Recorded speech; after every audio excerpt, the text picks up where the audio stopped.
and to prosper again. Use them as instruments for your plans for good and for the hopeful future of our nation. In the name of Jesus we pray. Amen. God Ladies bless. and gentlemen, please welcome Trump-Pence New Hampshire co-chair, State Representative Fred Doucette.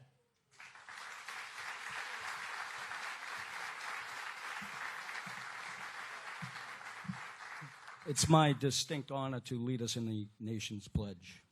Might I ask any veterans to observe the protocol of hand saluting the colors. I pledge allegiance to the flag of the United States of America and to the republic for which it stands, one nation, under God, indivisible, with liberty and justice for all. Ladies and gentlemen, please welcome syndicated New England radio host Howie Carr.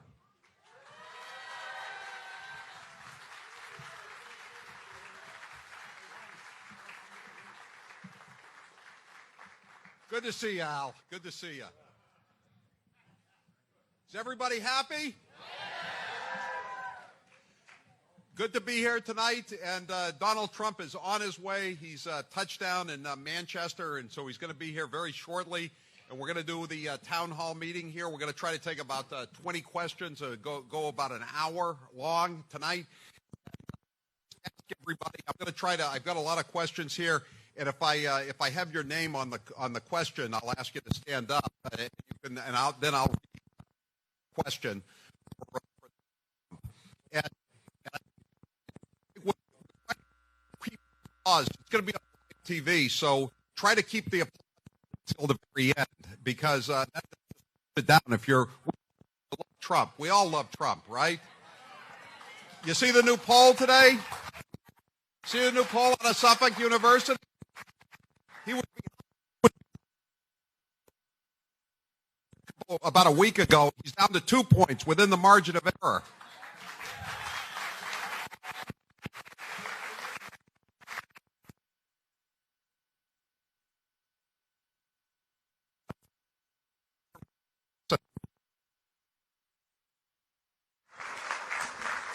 And Chris Sununu is ahead by 4 points, too. That's more than he's been ahead in the past. So things are looking up tonight. And who's going to win the game tonight? The Red Sox or the Cleveland Indians? Big Papi. Okay, we're going to be ready to go as soon as Donald Trump gets here. I'll be back out and I'll introduce him, and I'll start. If you got some more questions, just send them over here, and someone will pick them up. Or I'll pick them up, actually. I guess if you want a job done right, you have to do it yourself, right? I'll get the questions before I go down. But listen, thank you very much for being here, and thanks to everybody who's here. And Donald Trump will be here very shortly, and we'll get this show on the road. All right? Thank you.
doing a hell of a job there, Aaron.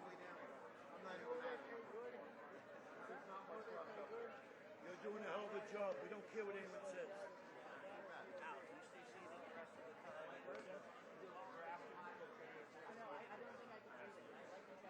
Well, he comes in.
Understand?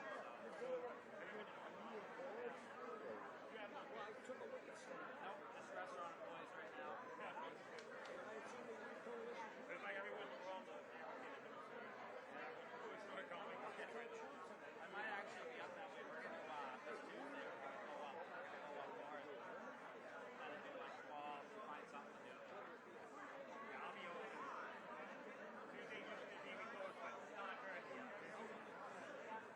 I know, I'm wondering.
Ladies and gentlemen, please welcome back syndicated New England radio host Howie Carr.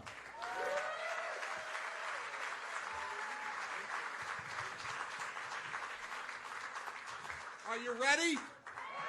Are you ready to speak, to see the next president of the United States, Donald J. Trump? We've got some good news in the polls today. As you know, the Boston Globe is choking, but Donald Trump is tied again in the granite state of New Hampshire. And he's ahead in the Rasmussen poll. He's ahead in the LA Times poll. Things are looking good. There's a big debate coming up on Sunday night, as you know, and we're going to ask some questions. I've got all your questions here. I'm going to ask them, but first, Donald Trump wants to say a few words to you. Donald Trump, welcome to New Hampshire.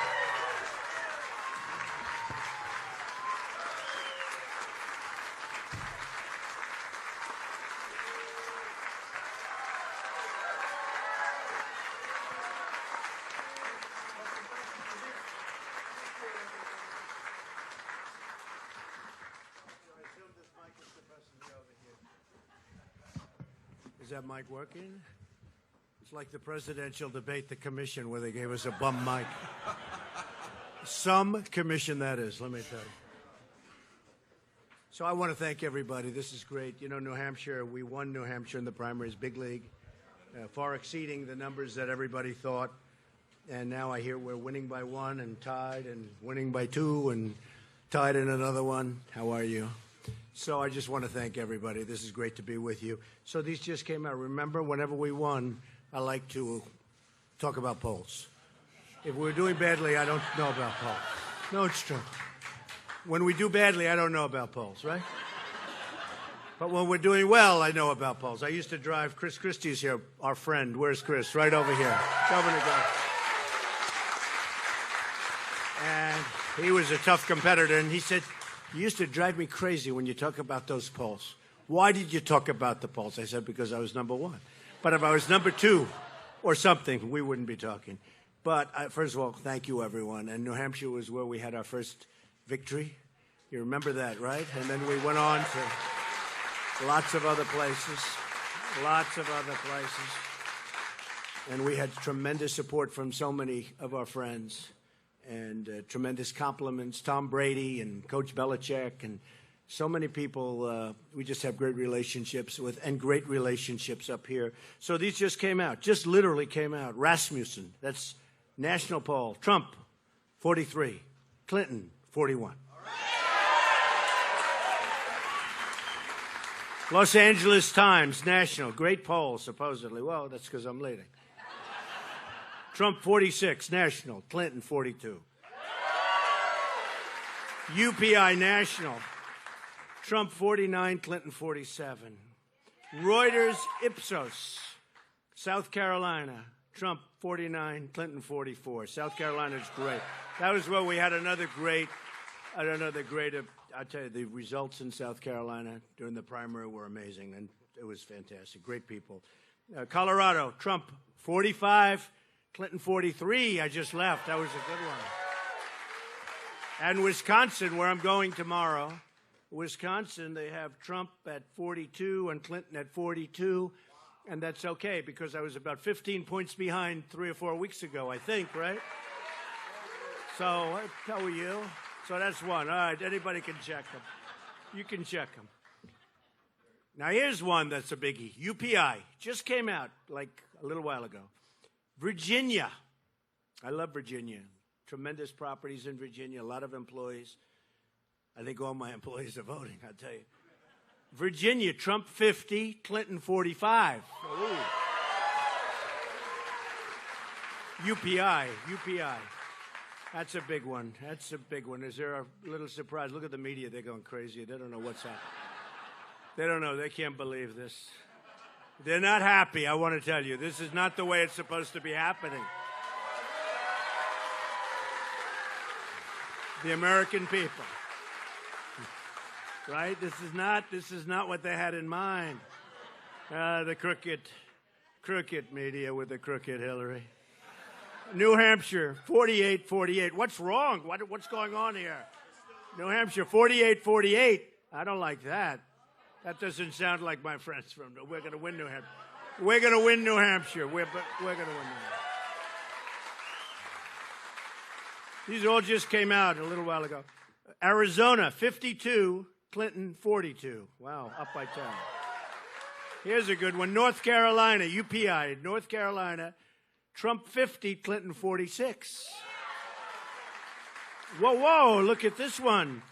The state of Pennsylvania, where I went to school, went to college. Pennsylvania, Trump 50, Clinton 46. And here's another good one. Great state. I love the people of Georgia. Trump 52, Clinton 43. Wow. Here, send them back to the press so they can examine them. So I just want to thank you very much. It's really amazing, and I want to thank Chris for being here and all of my friends. So many, Steve I see over here, and all of the friends that I have. It's been incredible, and you know I wanted to be here because we have lots of energy, and we love the people, and we love the people in particular that because it was my first state. It meant so much for me. And I used to come up, thank you, I feel the same way. But I used to come up and we used to have meetings with people and they kept talking about heroin. I tell this story all over New Hampshire because it's so different than these beautiful little valleys and the trees and the lakes and the beautiful roads that we just rode over. And you talk about heroin and it doesn't work. It just sort of doesn't seem right. But it's a tremendous problem here. And it's a tremendous problem all over the country. And we're going to close up that border. We're going to build a wall. You know, we got the ICE endorsement just yesterday. ICE. Great people. And we got the Border Patrol endorsement. And the Border Patrol agents endorsed us, 16,500. And Sheriff Joe endorsed us. Sheriff Joe. Tough. Sheriff Joe is tough and good. But getting the ICE yesterday was a tremendous thing for us. So I just wanted to make a quick remark, and then we'll start with Howie. And I know it's very hot in here, and we want to keep this small. And by the way, they were saying, this is practice for Sunday. This isn't practice. This has nothing to do with Sunday. We're just here because we just wanted to be here. And, you know, Hillary, frankly, they talk about debate prep. That's not debate prep. She's resting. She's resting. And I want to be with the American people. I want to be with the people from New Hampshire, and she wants to rest. Debate prep. Tonight we'll discuss many issues of great importance to New Hampshire. And few states in America have been hurt worse by the trade policies of my opponent. And you know that. NAFTA has been a disaster, signed by her husband. And you've lost nearly 1 in 3 jobs. Think of that. I mean, think of it. 1 in 3 jobs.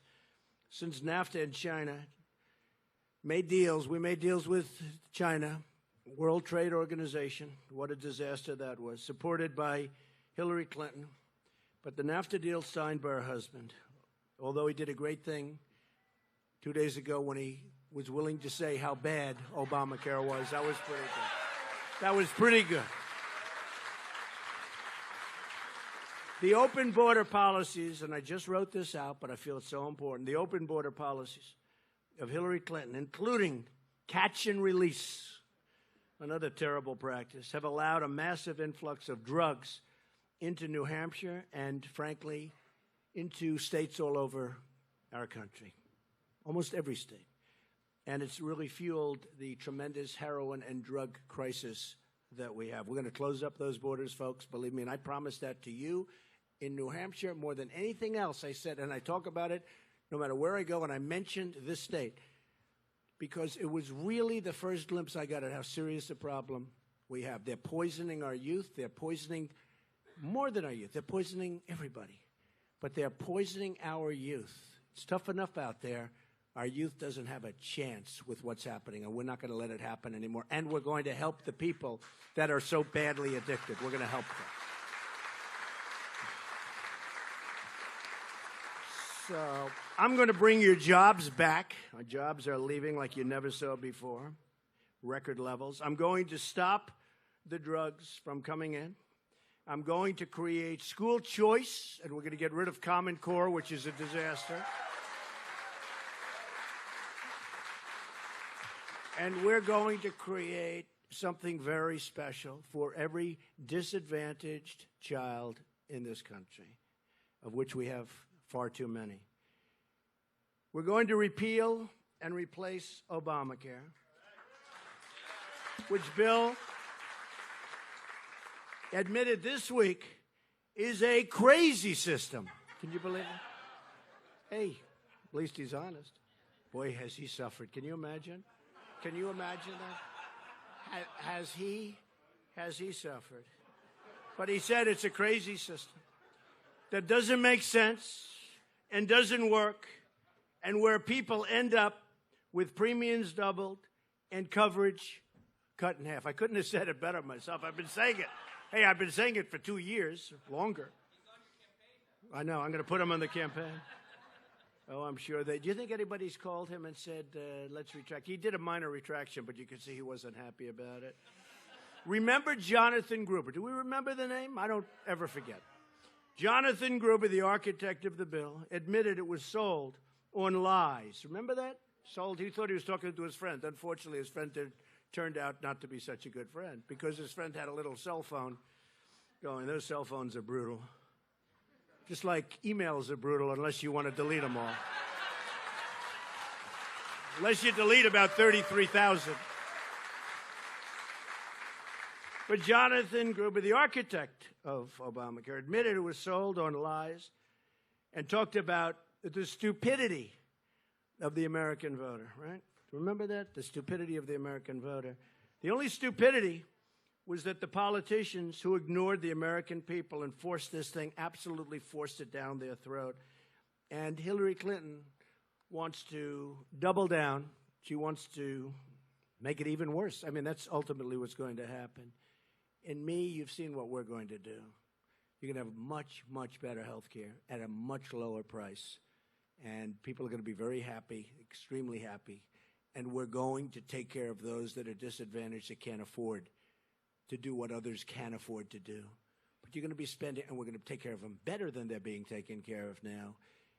But you're going to have health care that works. You're going to have health care where companies compete to get your business. And they'll come up with plans that you haven't even seen or thought about right now. It'll be a beautiful thing to see. And I'm sure we'll be talking about it on Sunday night during the debate, because there's no way we'll lose this issue. It's a disaster. Obamacare is a disaster. We're going to create a more honest government. Our government is a disaster. How about the $1.7 billion in cash that was given to Iran? Cash. Remember, it was going to be $400 million. Turned out to be $1.7 billion in cash. You know what that is? That's more than this room. You would put it probably in hundreds, although it was all different currencies from different nationalities. Maybe they didn't want American dollars. They said, anybody so stupid to make a deal like this, we don't want their money. But can you imagine this? These people, they never saw anything like it. And by the way, that's not going to fight terror. They have plenty of money that they're using to fight. That's going to their Swiss bank accounts, okay? Just in case you had any questions, all right? Anyway, we gave it to them, and boy, did we give it to them. So I want to let you know that we are going to be a country that's going to be run properly. And I'm going to be, by the time this finishes, I'll be in for tremendous amounts of money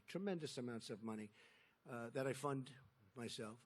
We also have a lot of wonderful people in terms of small donations, and that's coming in fantastically. And we have some people that just feel very good about our country under proper leadership. But we're spending a lot of money, and we're doing it ourselves, and we're very proud of it. We're going to be very proud of our country. And when people call up to ask for certain favors that are bad for the country but good for them, the nice part, I don't even have to take their phone call. I don't need them. I don't have to take their phone call. Before we go any further, I want to send our thoughts, our hearts are with all of the people and prayers to the millions in the path of what's now known as Hurricane Matthew. It looks like it's a big one, and it's going to be a bad one, it looks like. Hopefully it takes that right turn, but it looks like it's going in the opposite direction. Not good. This is one of the strongest storms to hit in many decades, and our neighbors in Florida, Georgia, and the Carolinas are in a direct path, it seems. Southeast Florida has taken the brunt. We have a lot of friends in Florida, a lot of buildings, a lot of investments in Florida, a lot of great employees in Florida. Southeast Florida has taken the brunt of the storm. To all of my friends in Florida, please know that we are praying for you and everyone in the path. You got to take care of yourself. You've got to get out of the area. You've got to listen. You have a great governor, Governor Scott, and you got to listen because it could be a really, really bad one. So it's going to be a rough couple of days and maybe beyond that, but we'll see what the path ultimately is. We've seen the damage throughout the Caribbean and Cuba, the Bahamas, Haiti, and others. In fact, they say in Haiti, almost 270 people, they think around 270 people have already been killed by this terrible storm. So to the folks in Haiti and all over, we're going to be helping you. We'll be with you, and we send our best wishes and prayers. We have a tremendous problem that I think is brewing right now as we speak here. So we'll know in about 4 or 5 hours. I just spoke to Rick Scott, and Governor Christie just spoke to Rick Scott, and it looks like 4 or 5 hours away, so we'll know. But whatever happens, we're with everybody because it looks like it's going to be a very bad one, maybe the worst in a long period of time. Okay, with that, Howie Carr has been amazing. He's been very, I don't know if he's allowed to support, but he sounds like he supports me a lot. I'm not sure that he's allowed to. I'm not sure he's allowed to, but I think probably. But he's certainly been amazing, and he's a very talented guy, and he's a terrific guy with a terrific family. So when we came up and a lot of people wanted us to do this, we said, let's get Howie. So, Howie, let's go. You have some questions. I do, and I have a clock down on the floor there that says 2 minutes. Okay. Now, do you want me to call you when it goes over 2 minutes? Like I'll tell you what, I'll make a deal. If I'm doing well, don't call me. If I'm answering the question poorly, please call me immediately. In fact, you could go. Okay. You could go in 30 seconds. You could do it. All right. All right. All right. All right. Okay. Go ahead. Okay. The first question. Some of these are, I have the names, and if I have the name, I'll just ask the person to stand up. This is Matthew in Bedford, New Hampshire. Matthew, is he? Where's Matthew? Matthew here? Hi, Matthew. Hi, Matthew. Okay, Matthew says, after the first debate, the media and even some within the party suggested that you should have gone after Hillary more. Did you hold back, and do you plan on criticizing her more this weekend? Yeah, I did hold back. I thought it was just inappropriate to say what I was really thinking I would say, and I held back. I think for good reason. I'd much rather have it be on policy, and I didn't like getting into the gutter, and so I did hold back. I mean, honestly, this was, the commission, the so-called commission on presidential debates. Give me a break. Did you see where they came from? One of them comes from the Hillary camp, the head person. How's your microphone working? This microphone is wonderful.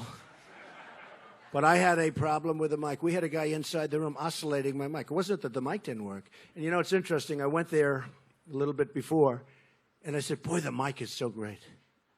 Unfortunately, when I went to talk, they turned the mic up and down. And you saw it. Everybody in the room saw it.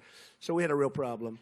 And the head of the debate said, you're right, it was a serious problem. Told this to Mayor Giuliani. It was a serious problem after the debate, an hour and a half. He said, and now that the debate's over, I'm going backstage to find out what was wrong. I said, oh, great, that helped. But I felt that, I really felt that I wanted to keep it on as high a level as possible. Let's see what happens. Let's see what happens. I think we're all better off if we can do that because it is about issues, it is about policies. So. You kept it at 1:20. Good. What do you see as the biggest foreign policy failures of the last 15 years? Oh, wow. Do we have about, 24 hours to talk about this? Look, we've had failures at every level. We've had failures. I think the Iran deal is one of the worst deals I've ever seen. Okay? It's going to lead to nuclear weapons. I was with Bibi Netanyahu the other day, and we talked about it, and not to reveal what he said, but I will tell you, I can tell you what I said. This is horrible for Israel. It's horrible for our country. It's a horrible deal because over a period of time, over a short period of time, it leads to, within 10 years, and it's going to be sooner than that, they're going to end up with nuclear weapons, and they have like a path. On top of it, we gave them back $150 billion. We obviously paid ransom for our hostages, obviously. You know, Obama says this had nothing to do. Well, why did they delay it until all this money came in? But most importantly, it's just a bad deal. And I'm all for deals because I happen to think that nuclear is just about the biggest problem that we have in the world today. I think it's one of, you know, Obama thinks it's global warming. I think it's nuclear in the hands of the wrong players. This is devastating. There's no winner. There's never going to be a winner with nuclear, believe me. And so I think deals are fine, but they have to be good deals. The deal made by Secretary Kerry, he never left the table. He just agreed. He'd want something, they'd say no, and he'd agree. So sad, but there's one example of a just horrible thing. We should have never gone into Iraq. But of equal importance, or almost equal importance, is the way we got out. Obama took us out with Hillary Clinton, created this incredible vacuum. ISIS was formed. A lot of different problems happened. And totally destabilized. You know, the surge, whether you were in favor of going in or not, the surge really did work. Then all of a sudden, boom. And not only that, we announced always, we're leaving here, we're leaving then. How about Mosul? Did you see Mosul? Where they announced yesterday, I'm seeing all about, we're going to attack Mosul. We're going to attack Mosul. I mean, why do they say that? Now, a lot of the bad hombres are in Mosul, the leaders of ISIS, they think. But they're not there anymore because they say, hey, wait a minute, they're going to attack. Let's go someplace else.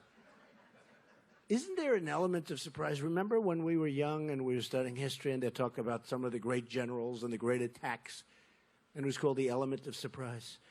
Wouldn't it be nice if we attacked first and talked about our great victory later? Now, you know, seriously, who's going to... It's almost like they're wasting their time attacking Mosul because everyone that we want is going to be gone. You're going to have all civilians, and there'll be tremendous death and carnage. But the people that we want, they're going to say, hey, which are the leaders? Let's get the hell out of here. It's a very, very sad thing. We are being run by people that are incompetent. I will tell you that. Is Charlene from Sanbornton around? Is she here? Charlene? Charlene, there Hi. you go. How are you? Charlene says, Mr. Trump, I'm an 8th-generation American of Hispanic descent. I live in New Hampshire and California. You have my vote. I want to help other Hispanics see the truth. And then she talks about how with the current administration is the border security, sanctuary cities are increasing drugs and crime. She says, Charlene says, what would you say to convince Hispanics who are deceived by Barack Obama, Hillary Clinton, and the biased media to vote for you? Well, first of all, thank you very much, and I appreciate it. Interestingly, I was listening the other day. There was a gentleman who owns a big radio station, Hispanic, mostly all Hispanic callers, and he was arguing with one of the hosts. He said, no, you don't understand. The people that are calling in, Hispanics, they love Trump. They're all for Trump. And he said, I was even surprised, but now I'm for Trump also. You know, I mean, this is happening more and more. I just got back from Las Vegas where we gave we had a tremendous crowd of people.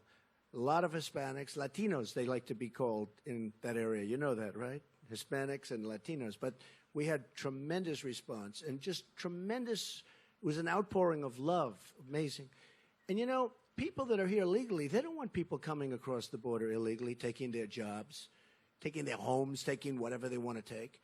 And we want people to come in now. I want people to come into our country so bad, but they have to come in legally. You know, we have a country and we have laws. We have a border. And if you don't have a border, you don't have a country. But I think the biggest surprise, two big surprises. We're going to do great with African Americans. You look at what's happening with the inner cities. It's a disgrace. And the Democrats have been running them for up to 100 years unbroken. And the African Americans, believe me, I think we're doing, and you see how the numbers are changing. One thing, they don't have a lot of confidence in Hillary Clinton. She's lied to them for years. She doesn't produce. She just doesn't produce. But I think we're going to do great with the African Americans. You look at the poverty in the inner cities. You look at the crime in the inner cities. You look at the education, and there's no jobs. And we're going to do fantastic with the Hispanics. I believe that. Doing well. Doing well. We're keeping it down, right? Yeah. Karen Whitaker from Sandown, here in Sandown. Karen. Hi, Karen. Oh, thank you. Thank you. I like this audience.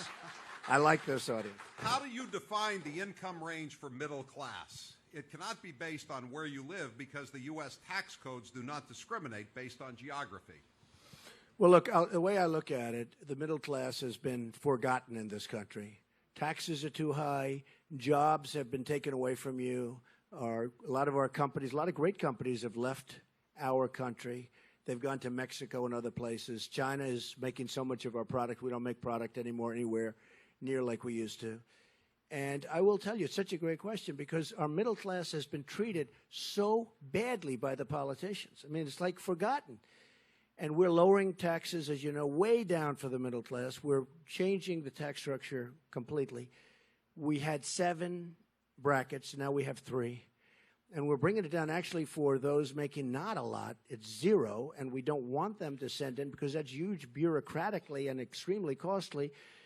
But we're bringing the rates down to numbers that are much lower. You've seen the numbers, much lower.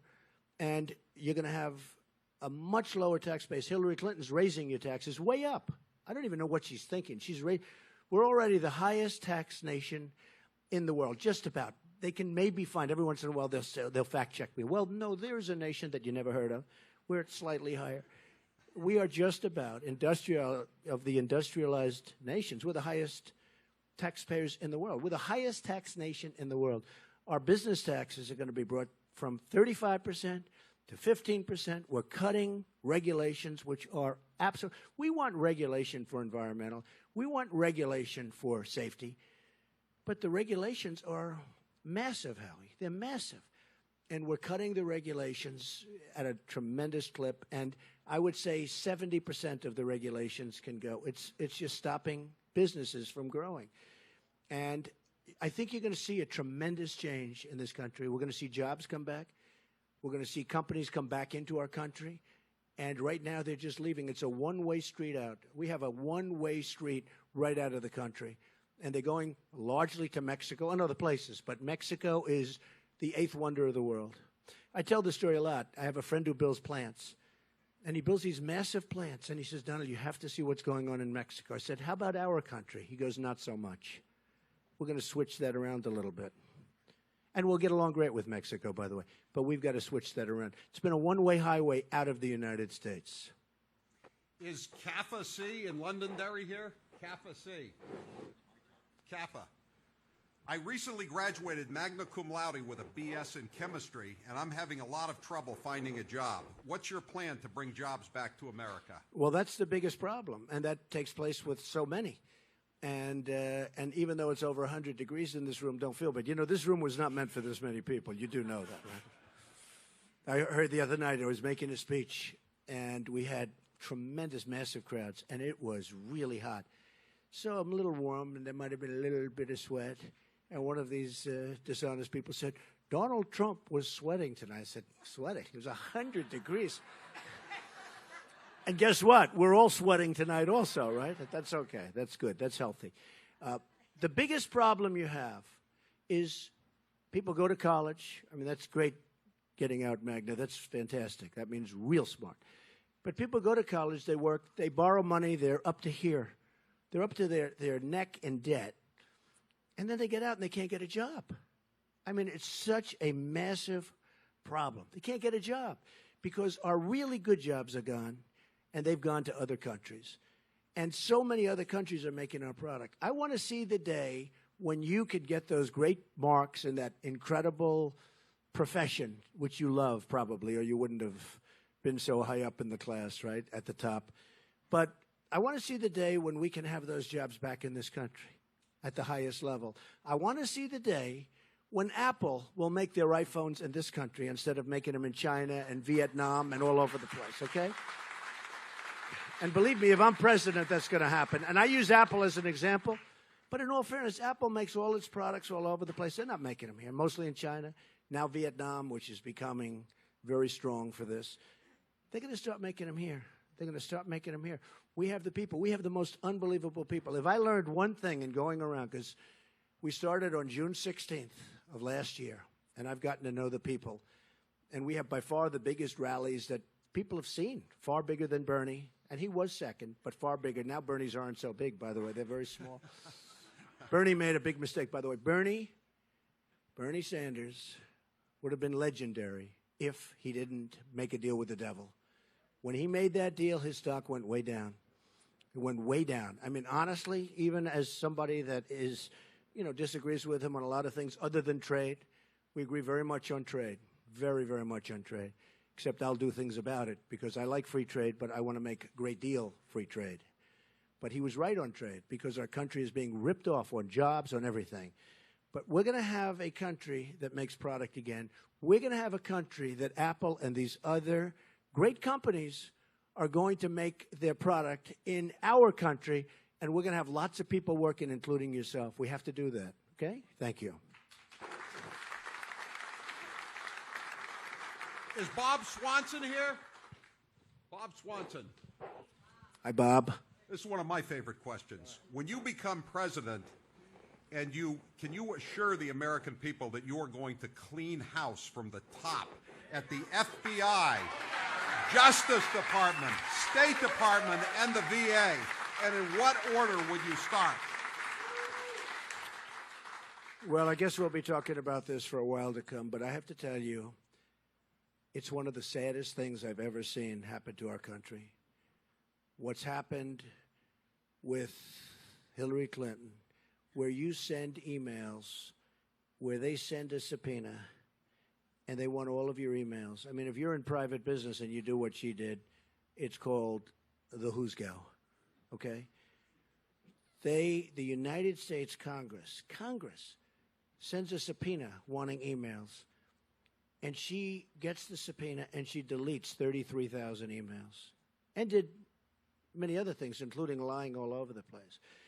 And you see people who have suffered greatly, including General Petraeus, for doing a tiny fraction of what she did. That's only because, well, we can't stay here all night and talk about it. But the lies she told to Congress, the lies she told to the people, but the lies she told to Congress. And then you see an FBI give her a no tape, no anything, no swearing in. I believe they said no swearing. You don't have to even swear in. And they questioned her on the 4th of July. And then they released their finding on Labor Day, right before Labor Day, when everyone's gone and gone. They're gone here, they're gone there. I think what's happened with respect to, because I have such respect for the people in the FBI, and I have such incredible respect for the FBI, what's happened to the FBI and to the Justice Department at the highest level, honestly, I think it's one of the saddest things I've ever seen in this country. Whether we like it or don't like it, to look at what's happened and to look at the way that's been handled. And, every time I speak, this is mentioned, the subject, the people are going crazy. The people of this country are very, very angry.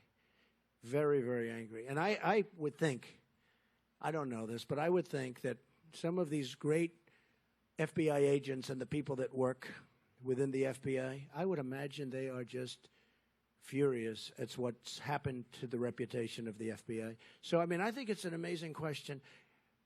Honestly, it's like we're a third world country. It's one of the saddest things that I've ever seen happen in this country, and it happened to Justice, and that's probably, I guess, the way you feel also, right? Yeah, it's very sad. Let me ask you a quick follow-up. What would you do with Comey?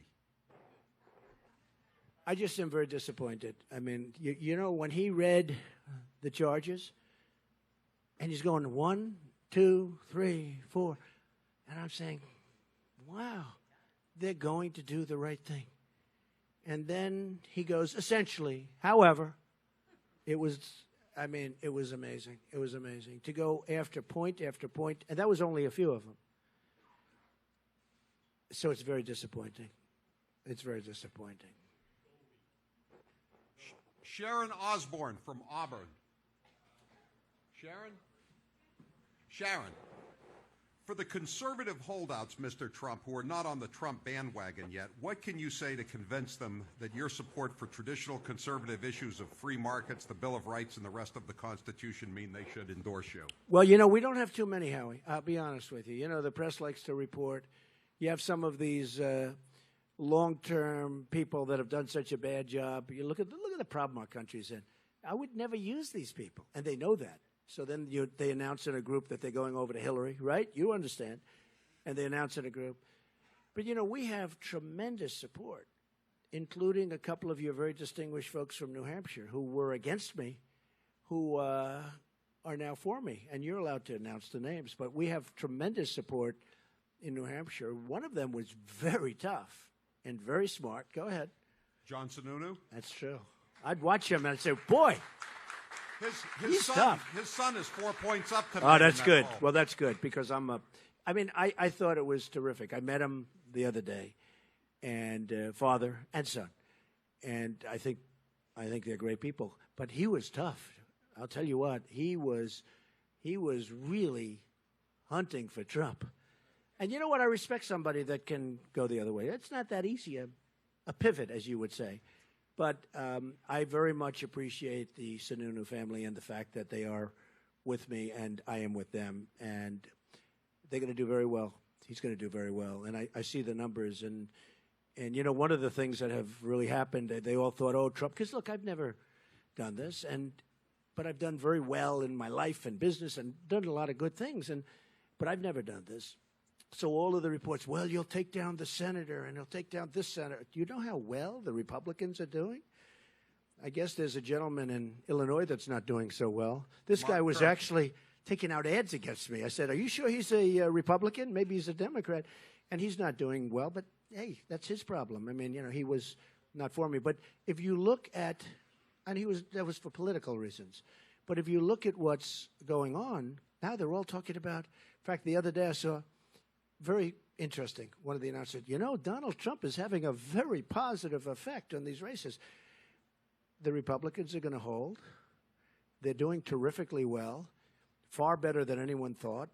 And frankly, we are winning states, and we're going to win some states that would never in a million years, be in play. I mean, we have some states like we're doing great in Colorado.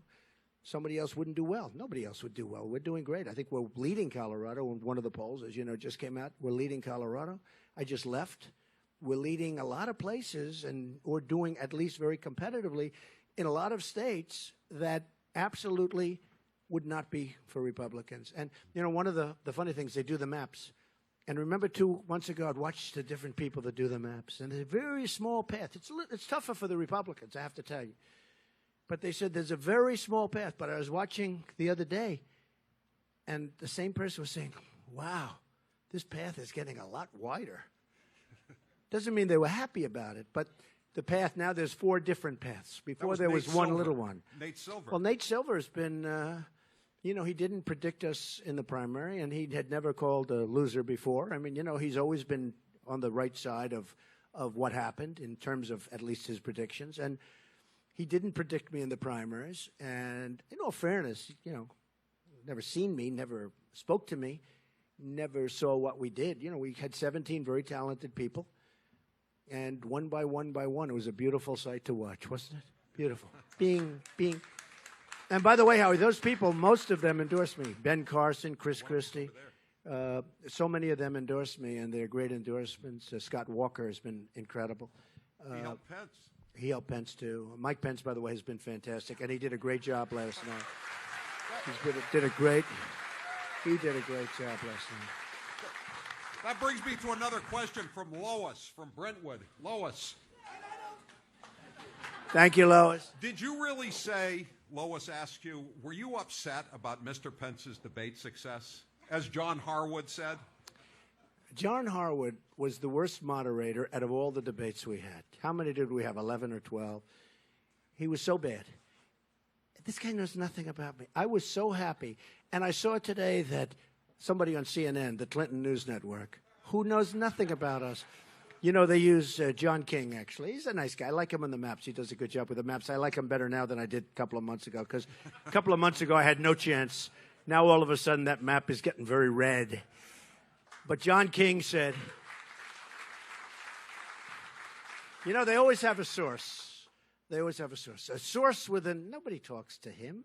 Nobody's talking, because he's like the enemy. He's like the enemy.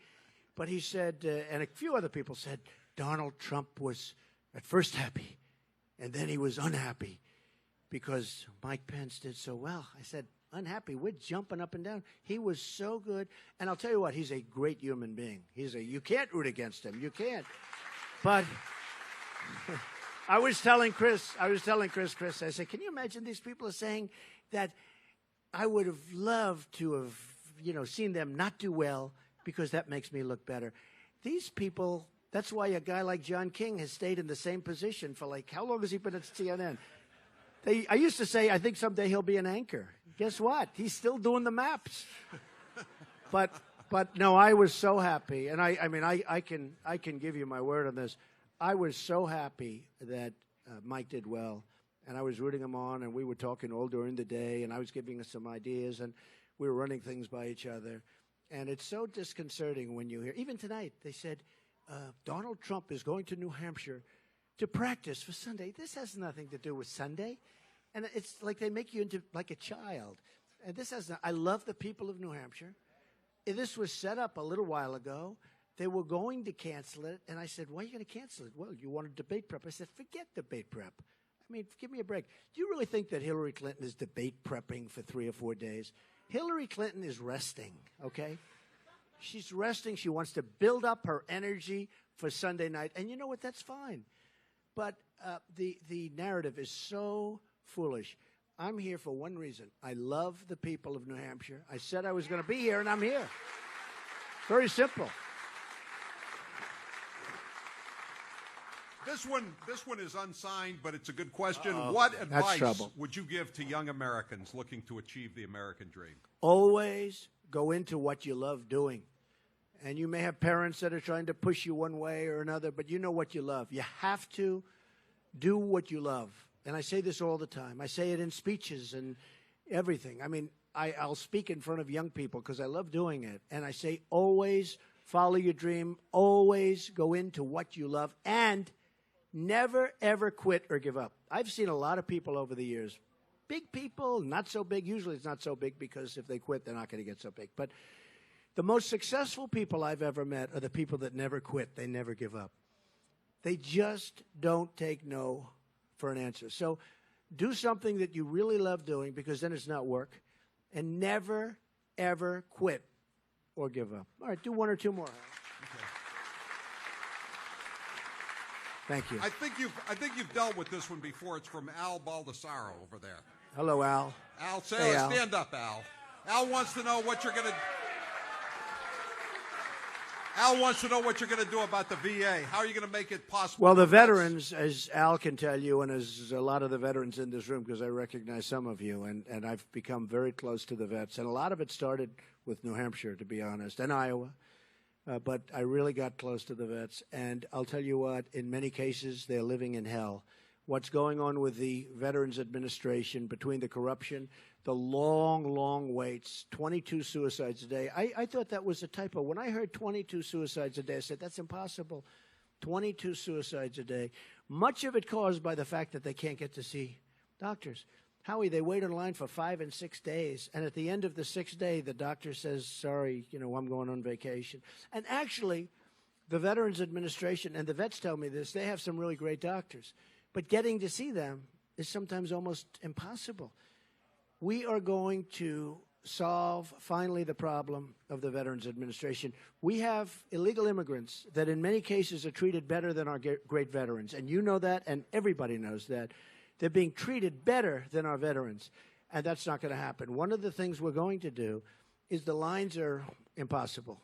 Getting to see a doctor is, in many cases, just days and days. When that circumstance happens, we're going to let our veterans go across the street, around the corner, 2 miles away, and see a doctor, private, or a hospital, public or private, where they're looking for work, where they have wonderful people and they're looking for work, take care of their problem, and we will pay the bill. And that's going to be the cheapest thing we can do. It's going to be the cheapest thing we can do. And Al can tell you, and a lot of the vets that I recognize in the room, they can tell you everybody's in love with the plan. And we're going to keep the VA, but we're going to keep the Veterans Administration. We're going to keep the hospitals. We're going to keep the buildings. because I think that's important. You know, we have to take care of our vets. These are people that we wouldn't be here if it weren't for the vets. But when they're waiting in line for, and they know there's no end in sight, and honestly, they're dying. They need a simple procedure. They need a prescription. They need something very easy, and they end up dying. And it's a very sad thing. So they're going to be able to go across the street to a public-private hospital, to a doctor, and we're going to take care of our vets. For the first time, we're really going to take care of our vets, okay? Hey, there's Pete from Nashua here. Pete from Nashua.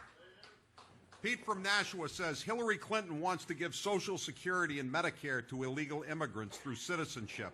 Won't this bankrupt the programs? Well, let me tell you, you've heard that, and most people didn't even believe it, but that's true. And, you know, she's open border. She wants people to just flow through. Look, when the Border Patrol agents, 16,500, and when ICE, when they come out, and they've never endorsed a presidential candidate before, but these are great people that want to do their jobs. You know, it's much harder for them to do their jobs than to just stand back. Right now, it's stand back, let them in. It's much, and catch and release, which is a disaster. But when they want to do their jobs, and it's much more difficult, and they come out and endorse Trump, who's going to have them do their jobs? And we're going to build a wall, and we're going to stop things from coming in. Look, we're going to stop. And this was the pledge I made to New Hampshire, more than any other place, because this is where I really couldn't believe it. But I said, if I win, and if I become president, first get the nomination, that happened, become president, I promise the people of New Hampshire that we are going to stop this crap from coming into your state. 100%. 100%. And it can be done, and it can be done even before the wall goes up. The wall is a necessary adjunct. You know, I asked the patrol, I asked really the ICE folks that endorsed me, and I asked the Border Patrol folks that endorsed me. I said, how important is the wall? And, you know, I'm so committed to the wall, I was pretty sure they were going to say this, but I wasn't 100%. They said, Mr. Trump, it is absolutely necessary for us to do our proper job, which made me, you know, gave me a little additional security as far as the wall is concerned. We need the wall. We have to stop the drugs, heroin, but many drugs, but we have to stop the drugs from pouring into our country. And believe me, it is poisoning our country, and it's poisoning our youth, and we're going to stop it, and we're going to stop it fast, long before the wall gets up. We're going to start that wall fast. I get them built fast. But I'll tell you, long before, we're going to stop that poison from flowing into our country. Okay? One more. We'll do another question. I'm going to ask you the kind of question Hillary Clinton gets sometimes. I mean easy here, right? She gets easy ones. That's what I mean. You ever notice, by the way, did you see the difference? I'm getting boom, boom, boom with her. What would you do to fix the economy? And of course, that's actually a much tougher question than you would understand. But and she doesn't have a clue. But you see the questions I was getting. Laura from Hampton, New Hampshire. Are you here? That's Laura. I thought you needed a fun question. Okay. Let's have a fun question. What is one of your earliest memories as a child, and why do you think it stands out? And then she says, "Go, Donald." Thank you. Thank you. I think just the relationship I had with my parents. You know, my father built houses in Brooklyn and Queens and apartments, and he was a very good negotiator. I'd sit at his knee, and it wasn't that he taught me. He didn't really say, son, you have to learn. But he'd be on the telephone negotiating with a plumber or an electrician or a sheetrocker, and I would hear this, and I'd be playing with blocks at his knee on the floor, and I'd be listening, and it was always so vivid. And he was always negotiating. And you know what? That's what we need in this country, because people are running away with our country. You look at what's going on, whether it's the border, whether it's our depleted military. The greatest people on earth are military people, but they have old equipment. You saw the piece they did on many of the networks where they show fighter jets where they're 18 years old. They're so old that they don't make the parts anymore. These are fighter jets that our people are flying now. And they have to go into plane graveyards. They have to go into graveyards to get parts, and they have to go into museums to get parts because they don't make the parts anymore. No, we need a strong military. We need to protect our Second Amendment. We need to take care of our vets. We need borders. We need great education, getting rid of Common Core, so important. We need so many things. And by the way, one thing, and I know John Sununu and a lot of other people felt this was so important when they came out so strongly. United States Supreme Court. We lost a great justice, Justice Scalia, great justice. We need great justices who are going to uphold our Constitution. And if Hillary Clinton gets in, you're going to have a much different country. So many people feel that's so important. I personally feel it's one of the most important things, defense always being we have to defend our country. And we have to stop people coming in from parts of the world where they're looking to do us harm, believe me. And they're pouring in, and Hillary Clinton wants to have them come in at a rate of 550% more than President Obama. We are going to stop it.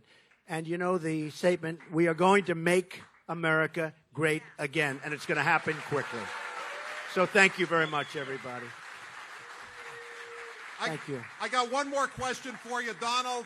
I'm going to let you read it, and remember where you are tonight as you answer this question. Oh, the World Series. Oh, look. Oh, of course it's Boston. Thank you, Donald Trump. Give Donald Trump a big hand. Give him a big stand down, New Hampshire. Round of applause. Donald J. Trump, the next president of the United States. Thank you, Donald Trump. Good luck to Florida. Good luck in Wisconsin tomorrow, and good luck in St. Louis on Sunday night. Thank you, Donald J. Trump. Give him a big hand as he leaves. Give him a big hand. Thank you, Donald Trump. See you, man.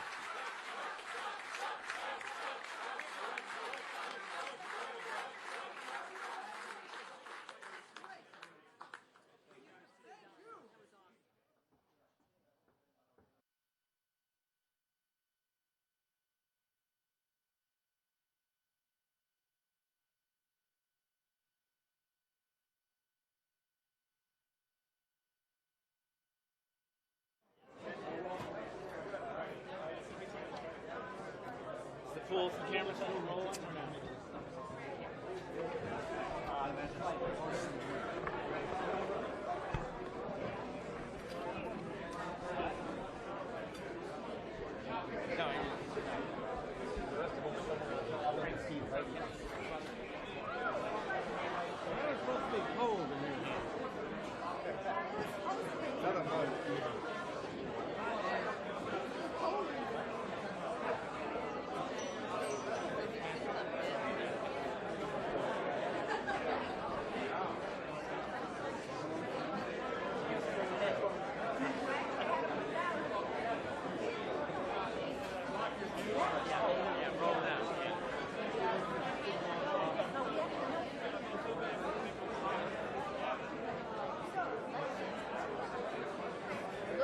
Gone? Gone?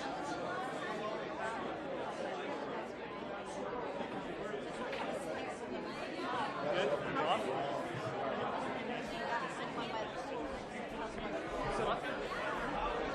I'm off the here. You can go right ahead. I still want to get in your way. Oh, thank you. We're gonna. Neil, how are you?